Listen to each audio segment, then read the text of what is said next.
Hello viewer, welcome back to our channel maths zone with PP. मैं संजीव कुमार आज आपको class 12 की राजनीति शास्त्र की चैप्टर 5 जो हमारी कांग्रेस प्रणाली चुनौतियां और पुनर्स्थापन है उसकी डिटेल जानकारी देता हूं। तो आइए स्टार्ट होते हैं अब। तो आइए आज मैं आपको चैप्टर 5 जो कांग्रेस प्रणाली चुनौतियां और पुनर्स्थापना है उसकी डिटेल जानकारी देता हूँ। इसमें सबसे पहला पॉइंट राजनीतिक उत्तराधिकार की चुनौती है। तो इसके अंतर्गत 1964 के मई में नेहरू की मृत्यु हो गई। वे पिछले 1 साल से भी ज्यादा समय से बीमार चल रहे थे। इससे नेहरू के राजनीतिक उत्तराधिकारी को लेकर बड़े अंदेशे लगाए गए कि नेहरू के बाद कौन। लेकिन भारत जैसे नव स्वतंत्र देश में इस माहौल में एक और गंभीर सवाल हवा में तैर रहा था कि नेहरू के बाद आखिर इस देश में होगा क्या। अब हम देखते हैं, भारत से बाहर के बहुत से लोगों को संदेह था कि यहाँ नेहरू के बाद लोकतंत्र कायम भी रह पाएगा या नहीं। दूसरा सवाल इसी संदेह के दायरे में उठा था। आशंका थी कि बाकी बहुत से नव स्वतंत्र देशों की तरह भारत भी राजनीतिक उत्तराधिकार का सवाल लोकतांत्रिक ढंग से हल नहीं कर पाएगा। असफल रहने की सूरत में भय था कि सेना राजनीतिक भूमिका में उतर आएगी। इसके अतिरिक्त इस बात को लेकर भी संदेह थे कि देश के सामने बहुविध कठिनाइयां आन खड़ी है और नया नेतृत्व उनका समाधान खोज पाएगा या नहीं। 1960 के दशक को खतरनाक दशक कहा जाता है क्योंकि गरीबी, गैर बराबरी, सांप्रदायिक और क्षेत्रीय विभाजन आदि के सवाल अभी अनसुलझे थे। संभव था कि इन सारी कठिनाइयों के कारण देश में लोकतंत्र की परियोजना असफल हो जाती और अथवा खुद देश ही बिखर जाता। अब हम अगला पॉइंट नेहरू के बाद शास्त्री देखेंगे। तो नेहरू के उत्तराधिकारी का सवाल इतना आसानी से हल कर लिया गया कि आलोचक ठगे से रह गए। नेहरू की मृत्यु के बाद कांग्रेस पार्टी के अध्यक्ष के कामराज ने अपनी पार्टी के नेताओं और सांसदों से सलाह मशविरा किया। उन्होंने पाया कि सभी लाल बहादुर शास्त्री के पक्ष में हैं। शास्त्री कांग्रेस संसदीय दल के निर्विरोध नेता चुने गए और इस तरह वे देश के प्रधानमंत्री बने। शास्त्री उत्तर प्रदेश के थे और नेहरू के मंत्रिमंडल में कई सालों तक मंत्री रहे थे। उनको लेकर कभी किसी किस्म का विवाद नहीं उठा था। अपने आखिरी सालों में नेहरू उन पर ज्यादा से ज्यादा निर्भर होते गए थे। शास्त्री अपनी सादगी और सिद्धांत निष्ठा के लिए प्रसिद्ध थे। एक दफा वे एक बड़ी रेल दुर्घटना की नैतिक जिम्मेवारी स्वीकार करते हुए रेल मंत्री के पद से इस्तीफा दे चुके थे। अब हम देखते हैं, शास्त्री 1964 से 1966 तक देश के प्रधानमंत्री रहे। इस देश पर वे बड़े कम दिनों तक रहे, लेकिन इसी छोटी अवधि में देश ने 2 बड़ी चुनौतियों का सामना किया। भारत चीन युद्ध के कारण पैदा हुई आर्थिक कठिनाइयों से उबरने की कोशिश कर रहा था। साथ ही मानसून की असफलता से देश में सूखे की स्थिति थी। कई जगहों पर खाद्यान्न का गंभीर संकट आन पड़ा था। फिर 1965 में पाकिस्तान के साथ भी युद्ध करना पड़ा। इसके बारे में आपने पिछले अध्याय में पढ़ा था। शास्त्री ने जय जवान जय किसान का नारा दिया, जिससे इन दोनों चुनौतियों से निपटने के उनके दृढ़ संकल्प का पता चलता है। अब प्रधानमंत्री के पद पर शास्त्री बड़े कम दिनों तक रहे। 10 जनवरी 1966 को ताशकंद में अचानक उनका देहांत हो गया। ताशकंद तक भूतपूर्व सोवियत संघ में था और आज यह उज्बेकिस्तान की राजधानी है। युद्ध की समाप्ति के सिलसिले में पाकिस्तान के तत्कालीन राष्ट्रपति मोहम्मद अयूब खान से बातचीत करने और एक समझौते पर हस्ताक्षर करने के लिए वे ताशकंद गए थे। अब हम अगला पॉइंट शास्त्री के बाद इंदिरा गांधी देखेंगे। तो शास्त्री की मृत्यु से कांग्रेस के सामने दोबारा राजनीतिक उत्तराधिकारी का सवाल उठ खड़ा हुआ। इस बार मोरारजी देसाई और इंदिरा गांधी के बीच कड़ा मुकाबला था। मोरारजी देसाई बम्बई प्रांत,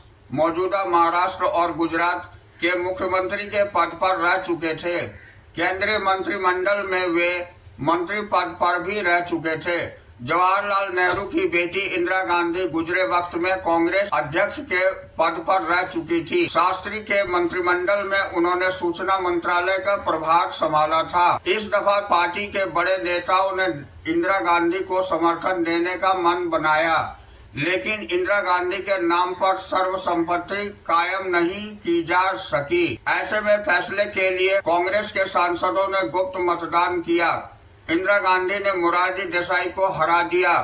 उन्हें कांग्रेस पार्टी के 2/3 से अधिक सांसदों ने अपना मत दिया था। नेतृत्व के लिए गहन प्रतिस्पर्धा के बावजूद पार्टी में सत्ता का हस्तांतरण बड़े शांतिपूर्ण ढंग से संपन्न हो गया। इसे भारतीय लोकतंत्र की परिपक्वता के रूप में देखा गया। नए प्रधानमंत्री को जमने में थोड़ा वक्त लगा।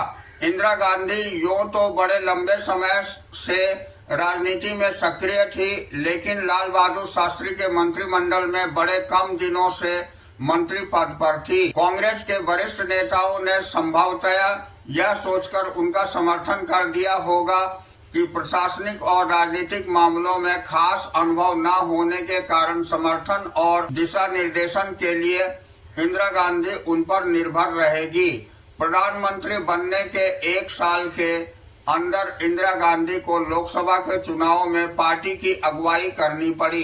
इस वक्त तक देश की आर्थिक स्थिति और भी खराब हो गई थी। इससे इंदिरा की कठिनाइयां ज्यादा बढ़ गई। इन कठिनाइयों के मद्देनजर उन्होंने पार्टी पर अपना नियंत्रण बढ़ाने और अपने नेतृत्व कौशल को दिखाने की कोशिश की। अब हम अगला टॉपिक चौथा आम चुनाव 1967 देखेंगे। तो भारत के राजनीतिक और चुनावी इतिहास में 1967 के साल को अत्यंत महत्वपूर्ण पड़ाव माना जाता है। दूसरे अध्याय में आप पढ़ चुके हैं कि 1952 के बाद से पूरे देश में कांग्रेस पार्टी का राजनीतिक दबदबा कायम था।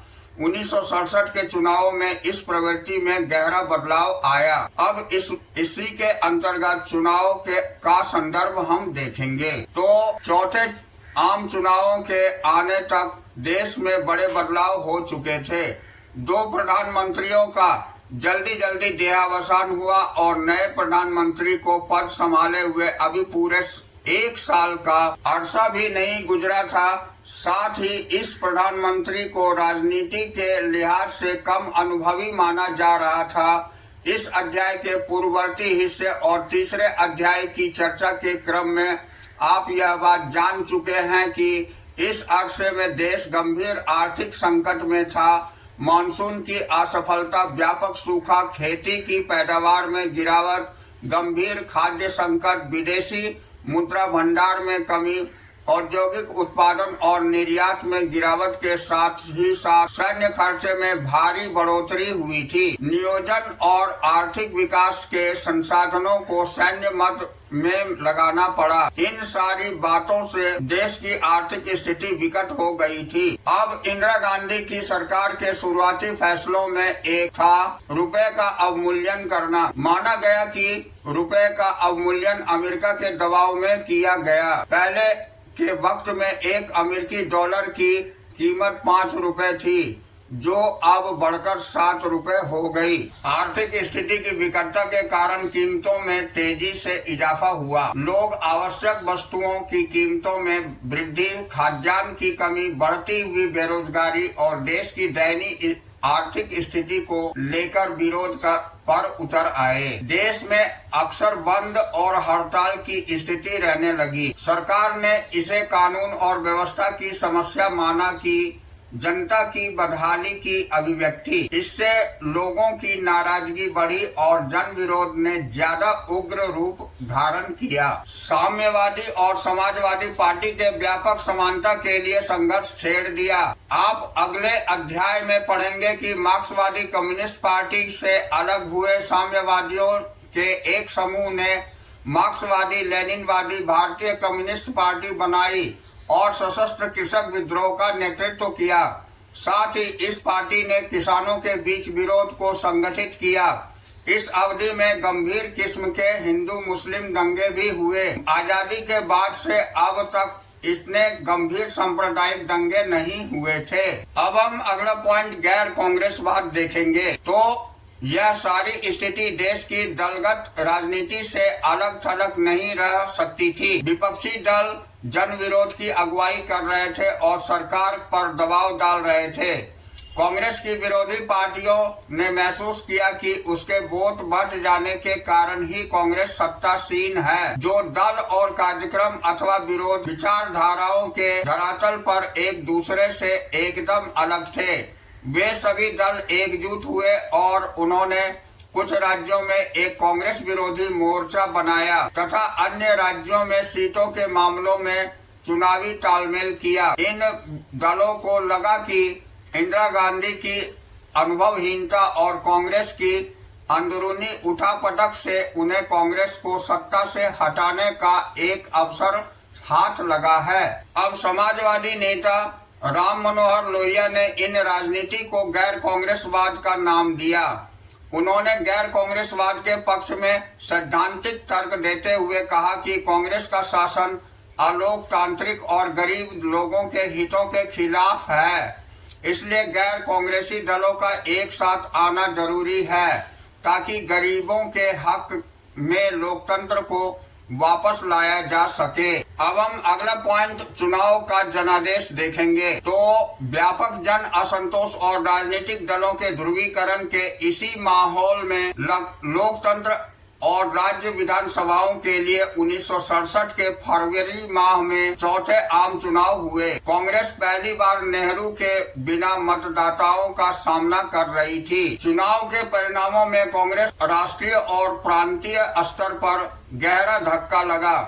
तत्कालीन अनेक राजनीतिक पर्यवेक्षकों ने चुनाव परिणामों को राजनीतिक भूकंप की संज्ञा दी। कांग्रेस को जैसे तैसे लोकसभा में बहुमत तो मिल गया था, लेकिन उसको प्राप्त मतों के प्रतिशत तथा सीटों की संख्या में भारी गिरावट आई थी। अब से पहले कांग्रेस को कभी भी ना तो इतने कम वोट मिले थे और न ही इतनी कम सीटें मिली थी। इंदिरा गांधी के मंत्रिमंडल के आधे मंत्री चुनाव हार गए थे।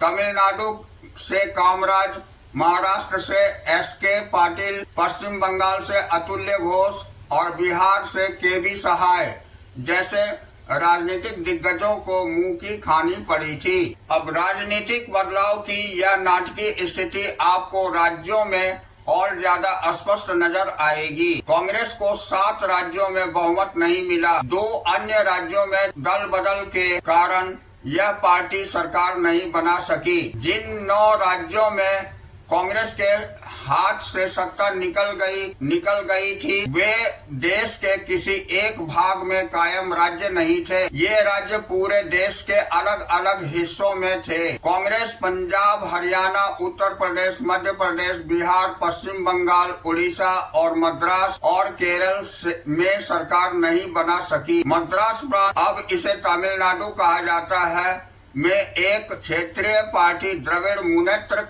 कड़गम पूर्ण बहुमत के साथ सत्ता पाने में कामयाब रही। द्रविड़ मुनेत्र कड़गम यानी डीएमके हिंदी विरोधी आंदोलन का नेतृत्व करके सत्ता में आई थी। यहाँ के छात्र हिंदी को राजभाषा के रूप में केंद्र द्वारा अपने ऊपर थोपने का विरोध कर रहे थे और डीएमके ने उनके इस विरोध को नेतृत्व प्रदान किया था। चुनावी इतिहास में यह पहली घटना थी कि किसी गैर कांग्रेसी दल को किसी राज्य में पूर्ण बहुमत मिला। अन्य 8 राज्यों में विभिन्न गैर कांग्रेसी दलों की गठबंधन सरकार बनी। उस समय आमतौर पर कहा जाता था कि दिल्ली से हावड़ा जाने के लिए ट्रेन पर बैठो तो यह ट्रेन अपने पूरे रास्ते में एक भी कांग्रेस शासित राज्य से होकर नहीं गुजरेगी। लोग कांग्रेस को सत्तासीन देखने के अभ्यस्त थे और उनके लिए यह एक विचित्र अनुभव था। तो क्या मान लिया जाए कि कांग्रेस का दबदबा खत्म हो गया? अब हम अगला टॉपिक गठबंधन देखेंगे। तो 1967 के चुनावों से गठबंधन की परिघटना सामने आई। चूंकि किसी पार्टी को बहुमत नहीं मिला था, इसलिए अनेक गैर कांग्रेसी पार्टियों ने एकजुट होकर संयुक्त विधायक दल बनाया और गैर कांग्रेसी सरकारों को समर्थन दिया। इसी कारण इन सरकारों को संयुक्त विधायक दल की सरकार कहा गया। अधिकतर मामलों में ऐसी सरकार के घटक दल विचारधारा के लिहाज से एक दूसरे से भिन्न थे। मिसाल के लिए बिहार में बनी संयुक्त विधायक दल की सरकार में दो समाजवादी पार्टियां एसएसपी और पीएसपी शामिल थी। इसके साथ इस सरकार में वामपंथी सीपीआई और दक्षिणपंथी जनसंघ भी शामिल थे। पंजाब में बनी संयुक्त विधायक दल की सरकार को पॉपुलर यूनाइटेड फ्रंट की सरकार कहा गया। इसमें उस वक्त के दो परस्पर प्रतिस्पर्धी अकाली दल, संत ग्रुप और मास्टर ग्रुप शामिल थे। इसके साथ सरकार में दोनों साम्यवादी दल सीपीआई और सीपीआई-एम, एसएसपी, रिपब्लिकन पार्टी और भारतीय जनसंघ भी शामिल थे। अब अगला टॉपिक हम दल बदल देखेंगे। तो 1967 के चुनावों की एक खास बात दल बदल भी है। इसने राज्यों में सरकारों के बनने बिगड़ने की में बड़ी महत्वपूर्ण भूमिका निभाई। कोई जनप्रतिनिधि किसी खास दल के चुनाव चिन्ह को लेकर चुनाव लड़े और जीत जाए और चुनाव जीतने के बाद इस दल को छोड़कर किसी दूसरे दल में शामिल हो जाए तो इसे दल बदल कहते हैं। 1967 के आम चुनावों के बाद कांग्रेस को छोड़ने वाले विधायकों ने 3 राज्यों हरियाणा, मध्य प्रदेश और उत्तर प्रदेश में गैर कांग्रेसी सरकारों को बहाल करने में अहम भूमिका निभाई। इस दौर में राजनीतिक निष्ठा की इस दल अदल बदल से आया राम गया राम का जुमला मशहूर हुआ। अब हम नेक्स्ट टॉपिक कांग्रेस में विभाजन देखेंगे। हमने देखा कि 1967 के चुनावों के बाद केंद्र में कांग्रेस की सत्ता कायम रही, लेकिन उसे पहले जितना बहुमत हासिल नहीं था। साथ ही अनेक राज्यों में इस पार्टी के हाथ से सत्ता जाती रही। सबसे महत्वपूर्ण बात यह कि चुनाव के नतीजे ने साबित कर दिया था कि कांग्रेस को चुनावों में हराया जा सकता है। बहरहाल अब भी कांग्रेस का कोई विकल्प नहीं था। राज्यों में बनी अधिकतर गैर कांग्रेसी गठबंधन की सरकारें ज्यादा दिनों तक नहीं टिक पाई। इन सरकारों ने बहुमत खोया और उन्हें या तो नए सिरे से गठबंधन बनाना पड़ा अथवा राष्ट्रपति शासन लागू करना पड़ा। अब हम अगला टॉपिक इंदिरा बनाम सिंडिकेट देखेंगे। तो इंदिरा गांधी को असली चुनौती विपक्ष से नहीं बल्कि खुद अपनी पार्टी के भीतर से मिली। उन्हें सिंडिकेट से निपटना पड़ा। सिंडिकेट कांग्रेस के भीतर ताकतवर और प्रभावशाली नेताओं का एक समूह था। सिंडिकेट ने इंदिरा गांधी को प्रधानमंत्री बनवाने में महत्वपूर्ण भूमिका निभाई थी। उसी ने इंदिरा गांधी का कांग्रेस संसदीय दल के नेता के रूप में चुना जाना सुनिश्चित किया था। सिंडिकेट के नेताओं को उम्मीद थी कि इंदिरा गांधी उनकी सलाहों पर अमल करेगी। बहरहाल इंदिरा गांधी ने सरकार और पार्टी के भीतर खुद का मुकाम बनाना शुरू किया। उन्होंने अपने सलाहकारों और विश्वस्तों के समूह में पार्टी के बाहर के लोगों को रखा। धीरे धीरे बड़ी सावधानी से उन्होंने सिंडिकेट को हाशिए पर ला खड़ा किया। इस तरह इंदिरा गांधी ने 2 चुनौतियों का सामना किया। उन्हें सिंडिकेट के प्रभाव से स्वतंत्र अथवा मुकाम बनाने की जरूरत थी। कांग्रेस ने 1967 के चुनाव में जो जमीन खोई थी उसे भी उन्हें हासिल करना था। इंदिरा गांधी ने बड़ी साहसिक रणनीति अपनाई। उन्होंने एक साधारण से सत्ता संघर्ष को विचारात्मक संघर्ष में बदल दिया। उन्होंने सरकार की नीतियों को वामपंथी रंग देने के लिए कई कदम उठाए। 1967 की मई में कांग्रेस कार्य समिति ने उनके प्रभाव से 10 सूत्री कार्यक्रम अपनाया। इस कार्यक्रम में बैंकों पर सामाजिक नियंत्रण, आम बीमा के राष्ट्रीयकरण, शहरी संपदा और आय के परिसीमन, खाद्यान्न का सरकारी वितरण, भूमि सुधार तथा ग्रामीण गरीबों को आवासीय भूखंड देने के प्रावधान शामिल थे। हालांकि सिंडिकेट के नेताओं ने औपचारिक तौर पर वामपंथी खेमे के इस कार्यक्रम को स्वीकृति दे दी, लेकिन इसे लेकर उन्होंने मन में गहरे संदेह थे। अब हम अगला पॉइंट राष्ट्रपति पद का चुनाव 1969 ये देखेंगे। तो सिंडिकेट और इंदिरा गांधी के बीच की गुटबाजी 1969 में राष्ट्रपति पद के चुनाव के समय खुलकर सामने आ गई। तत्कालीन राष्ट्रपति जाकिर हुसैन की मृत्यु के कारण उस साल राष्ट्रपति का पद खाली था। इंदिरा गांधी की असहमति के बावजूद उस साल सिंडिकेट ने तत्कालीन लोकसभा अध्यक्ष एन संजीव रेड्डी को कांग्रेस पार्टी की तरफ से राष्ट्रपति पद के उम्मीदवार के रूप में खड़ा करवाने में सफलता पाई। एन संजीव रेड्डी ने इंदिरा गांधी की बहुत दिनों से राजनीतिक अनबन चली आ रही थी। ऐसे में इंदिरा गांधी ने भी हार नहीं मानी। उन्होंने तत्कालीन उपराष्ट्रपति बीवी गिरी को बढ़ावा दिया और वे एक स्वतंत्र उम्मीदवार के रूप में राष्ट्रपति पद के लिए अपना नामांकन भरे। इंदिरा गांधी ने 14 अग्रणी बैंकों के राष्ट्रीयकरण और भूतपूर्व राजा महाराजाओं को प्राप्त विशेषाधिकार यानी प्रिवी पर्स को समाप्त करने जैसी बहुत बड़ी और जनप्रिय नीतियों का घोषणा भी की। उस वक्त मोरारजी देसाई देश के उप प्रधानमंत्री और वित्त मंत्री थे। उपयुक्त दोनों मुद्दों पर प्रधानमंत्री और उनके बीच गहरे मतभेद उभरे और इसके परिणाम स्वरूप मोरारजी ने सरकार से किनारा कर लिया। गुजरे वक्त में भी कांग्रेस के भीतर इस तरह के मतभेद उठ चुके थे, लेकिन इस बार मामला कुछ अलग ही था। दोनों गुट चाहते थे कि राष्ट्रपति पद के चुनाव में ताकत को आजमा ही लिया जाए।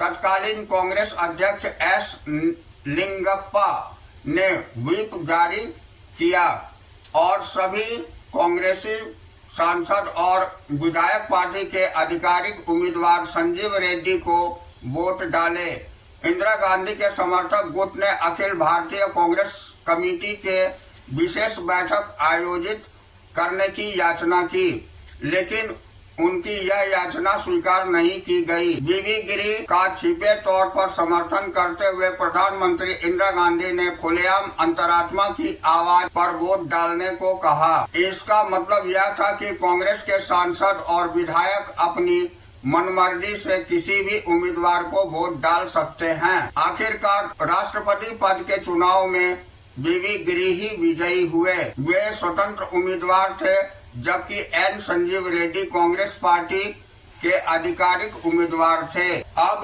कांग्रेस पार्टी के आधिकारिक उम्मीदवार की हार से पार्टी का टूटना तय हो गया। कांग्रेस अध्यक्ष ने प्रधानमंत्री को अपनी पार्टी से निष्कासित कर दिया। पार्टी के निष्कासित प्रधानमंत्री इंदिरा गांधी ने कहा कि उनकी पार्टी ही असली कांग्रेस है। 1969 के नवंबर तक सिंडिकेट की अगुवाई वाले कांग्रेसी खेमे को कांग्रेस ऑर्गेनाइजेशन और इंदिरा गांधी की अगुवाई वाले कांग्रेस खेमे को कांग्रेस रिक्विजिनिस्ट कहा जाने लगा था। इन दोनों दलों को क्रमशः पुरानी कांग्रेस और नई कांग्रेस भी कहा जाता था। इंदिरा गांधी ने पार्टी की इस टूट को विचारधाराओं की लड़ाई के रूप में पेश किया। उन्होंने इसे समाजवादी और पुरातनपंथी तथा गरीबों के हिमायती और अमीरों के तरफदारी के बीच की लड़ाई करार दिया। अब हम अगला टॉपिक 1971 का चुनाव और कांग्रेस का पुनर्स्थापन देखेंगे। तो कांग्रेस की टूट से इंदिरा गांधी की सरकार अल्पमत में आ गई। बहरहाल डीएमके और भारतीय कम्युनिस्ट पार्टी समेत कुछ अन्य दलों से प्राप्त मुद्दा आधारित समर्थन के बल पर इंदिरा गांधी की सरकार सत्ता में बनी रही। इस अरसे के दौरान सरकार ने सचेत रूप से अपनी छवि को समाजवादी रंग में पेश किया। इसी दौर में इंदिरा गांधी ने भूमि सुधार की मौजूदा कानूनों के क्रियान्वयन के लिए जबरदस्त अभियान चलाया। उन्होंने भू परिसीमन के कुछ और कानून भी बनवाए। दूसरे राजनीतिक दलों पर अपनी निर्भरता समाप्त करने, संसद में अपनी पार्टी की स्थिति मजबूत करने और अपने कार्यक्रम के पक्ष में जनादेश हासिल करने की गरज से इंदिरा गांधी की सरकार ने 1970 के दिसंबर में लोकसभा भंग करने की सिफारिश की। यह भी एक आश्चर्यजनक और साहसिक कदम था। लोकसभा के लिए 5वें आम चुनाव 1971 के फरवरी माह में हुए। अब हम अगला पॉइंट मुकाबला देखेंगे। तो चुनावी मुकाबला कांग्रेस आर के विपरीत जान पड़ रहा था।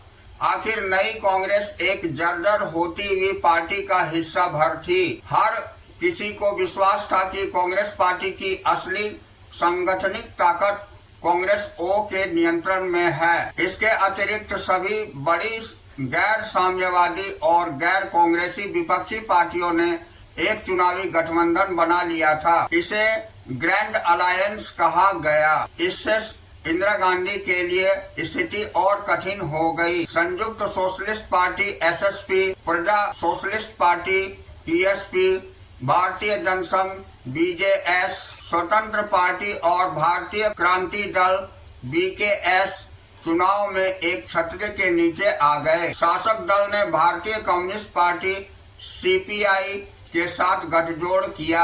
अब इसके बावजूद नई कांग्रेस के साथ एक ऐसी बात थी जिसका उनके बड़े विपक्षियों के पास अभाव था। नई कांग्रेस के पास एक मुद्दा था, एक एजेंडा और कार्यक्रम था।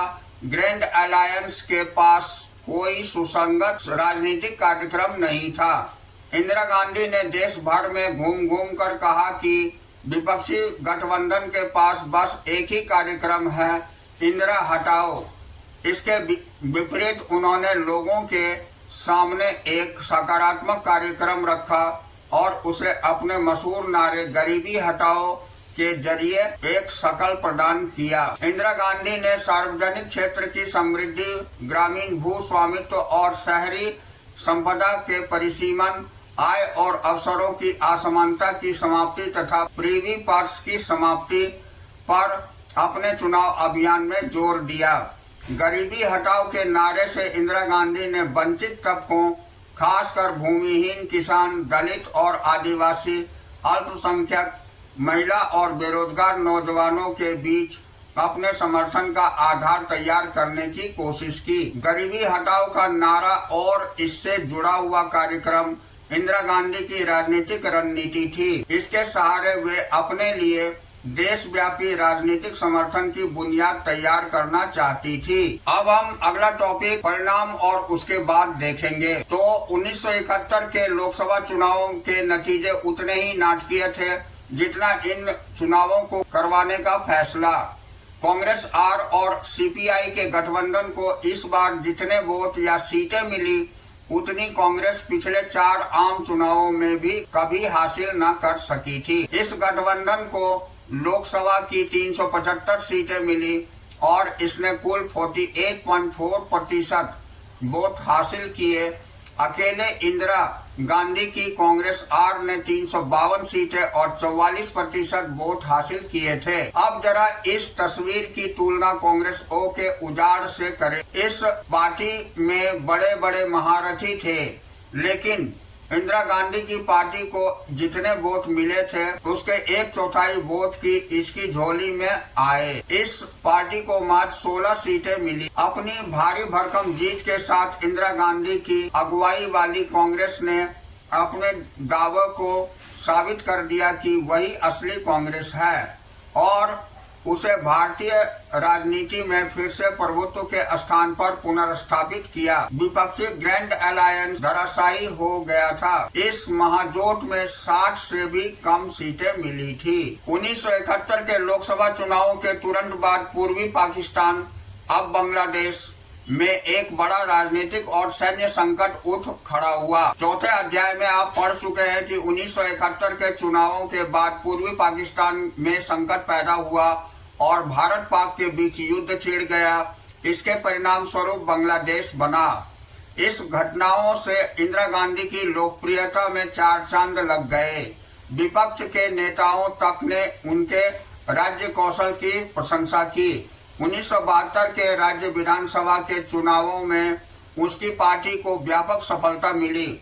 उन्हें गरीबों और वंचितों के रक्षक और एक मजबूत राष्ट्रवादी नेता के रूप में देखा गया। पार्टी के अंदर अथवा बाहर उसके विरोध की कोई गुंजाइश न बची। अब कांग्रेस लोकसभा के चुनावों में जीती थी और राज्य स्तर के चुनावों में भी।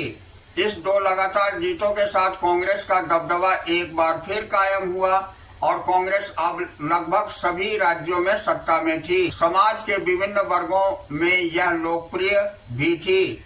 मात्र 4 साल की अवधि में इंदिरा गांधी ने अपने नेतृत्व और कांग्रेस पार्टी के प्रभुत्व के सामने खड़ी चुनौतियों को धूल चटा दी थी। तो अगला पॉइंट हम कांग्रेस प्रणाली का पुनर्स्थापन देखेंगे। अब बहरहाल कांग्रेस प्रणाली के पुनर्स्थापन का क्या मतलब निकलता है। इंदिरा गांधी ने जो कुछ किया वह पुरानी कांग्रेस को पुनर्जीवित करने का काम नहीं था। कई मामलों में यह पार्टी इंदिरा गांधी के हाथों नई तर्ज पर बनी थी। इस पार्टी को लोकप्रियता के लिहाज से वही स्थान प्राप्त था जो उसे शुरुआती दौर में हासिल था, लेकिन यह अलग किस्म की पार्टी थी। यह पार्टी पूर्णतया अपने सर्वोच्च नेता की लोकप्रियता पर आश्रित थी। इस पार्टी की सांगठनिक ढांचा भी अपेक्षाकृत कमजोर था। इस कांग्रेस पार्टी के भीतर कई गुट नहीं थे, यानी अब वह विभिन्न मतों और हितों के साथ साथ लेकर चलने वाली पार्टी नहीं थी। इस पार्टी ने चुनाव जीते, लेकिन इस जीत के लिए पार्टी कुछ सामाजिक वर्गों जैसे गरीब, महिला, दलित, आदिवासी और अल्पसंख्यक पर ज्यादा निर्भर थी। जो कांग्रेस उभरकर सामने आई वह एकदम नई कांग्रेस थी। इंदिरा गांधी ने कांग्रेस प्रणाली को पुनर्स्थापित जरूर किया, लेकिन कांग्रेस प्रणाली की प्रकृति को बदलकर। अब कांग्रेस प्रणाली के भीतर हर तनाव और संघर्ष को पचा पाने की क्षमता थी। कांग्रेस प्रणाली को इसी खासियत के कारण जाना जाता था, लेकिन नई कांग्रेस ज्यादा लोकप्रिय होने के बावजूद इस क्षमता से हीन थी। कांग्रेस ने अपनी पकड़ मजबूत की और इंदिरा गांधी की राजनीतिक हैसियत अप्रत्याशित रूप से बढ़ी, लेकिन जनता की आकांक्षाओं की अभिव्यक्ति को लोकतांत्रिक जमीन छोटी पड़ती गई। विकास और आर्थिक बदहाली के मुद्दों का जनाक्रोश और लामबंदी लगातार बढ़ती रही। अगले अध्याय में आप पढ़ेंगे कि कैसे इन बातों से एक राजनीतिक संकट उठ खड़ा हुआ और जिससे देश के संवैधानिक लोकतंत्र के अस्तित्व पर भी खतरा मंडराने लगा था। तो यहाँ हमारी चैप्टर समाप्त होती है। अब हम अगले दिन अगले चैप्टर के साथ मिलेंगे। That's all this chapter. We will meet again on the next class.